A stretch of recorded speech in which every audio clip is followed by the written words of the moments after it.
jeudi 22 mai 2025 à cette première session ordinaire de notre Commission nationale de concertation, de consultation et de négociation collective.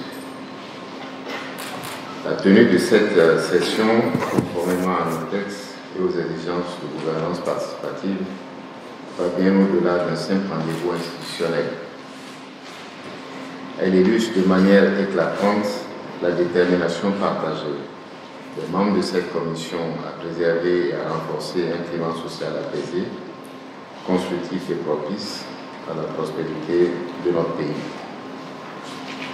En cela, elle donne pleinement vie à l'esprit de dialogue, de responsabilité et de solidarité qui fonde notre modèle de gouvernance sociale. Cette session constitue un moment privilégié d'échanges approfondis sur les grandes problématiques qui traversent le monde du travail, tant du point de vue des employeurs que du point de vue des travailleurs, représentés tous ici par leurs organisations respectives. À travers vous, messieurs, c'est la voix du monde du travail qui s'exprime, avec ses espoirs, ses attentes, bien sûr, mais aussi avec ses propositions. Je veux le dire ici avec force que le gouvernement, sous l'impulsion du président de la République, son Excellence M. Patrice Talon, attache un prix particulier à ce cadre de concertation. Il permet de faire vivre les principes de dialogue social, de justice sociale et d'équité dans l'élaboration et la mise en œuvre de nos politiques publiques. Nous croyons fermement que la paix sociale n'est ni un acquis, ni un slogan. C'est le fruit d'un engagement collectif, d'un travail rigoureux et constant, d'un respect mutuel entre les différents acteurs.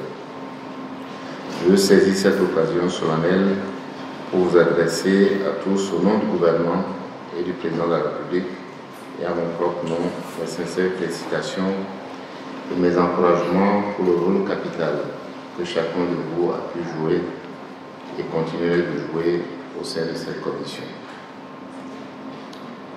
Mesdames, Messieurs, permettez-moi de rappeler que notre commission a tenu au cours de l'année 2024 deux séances de travail au titre de sa première session ordinaire les 24 mai et 2 août, ainsi qu'une session extraordinaire le 10 septembre. Ces réunions ont permis d'aborder des sujets majeurs, notamment la problématique de la cherté de la vie et la présentation du projet d'assurance pour le renforcement du capital humain, ARCH. La session extraordinaire, quant à elle, a été consacrée à la préparation de la rentrée scolaire universitaire 2024-2025 pour en assurer le bon déroulement. Cependant, en raison d'un report indépendant de la volonté du gouvernement, la deuxième session ordinaire n'a pu se tenir comme prévu. De ce fait, l'examen des doléances sectorielles et les autres points prévus à l'ordre du jour n'a pu être entièrement effectué. C'est pour cela qu'avant d'entamer l'examen des points inscrits à l'ordre du jour de la présente session, je déclare solennellement clos les travaux de la première session ordinaire de l'année 2024, session que nous n'avons pas pu formellement clôturer. En prélude à la présente session, j'ai invité les présidents des deux organisations patronales ainsi que les secrétaires généraux des confédérations syndicales représentatives des travailleurs à me transmettre leurs doléances pour l'année 2025. Ces requêtes ont été étudiées par deux comités techniques d'appui à la commission dans laquelle vos représentants siègent. Les résultats de ces travaux préalables structurent l'ordre du jour que vous avez reçu et qui fera l'objet de nos échanges au cours de cette session.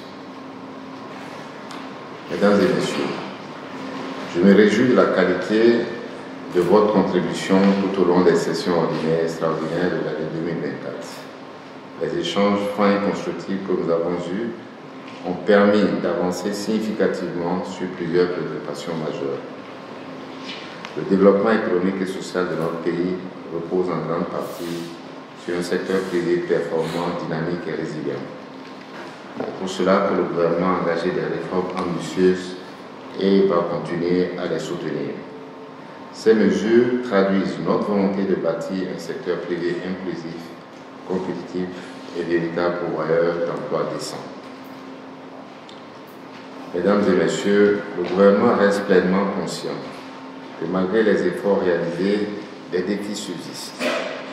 C'est pourquoi elle demeure engagée à entretenir un dialogue social ouvert, constant et structurant, dans le respect des équilibres et de la soutenabilité des politiques publiques. Je forme donc le vœu que notre session se déroule dans un climat de sérénité, d'écoute mutuelle et de responsabilité partagée. Je suis convaincu qu'elle constituera une nouvelle étape dans la consolidation de notre pacte social et qu'elle permettra de faire émerger des réponses réalistes, justes et durables aux préoccupations exprimées. C'est sur ces mots que je déclare donc ouverte la première session ordinaire de la Commission nationale de concertation, de consultation et de négociation collective au titre de l'année 2025. Je souhaite plein succès à vos travaux. Merci beaucoup.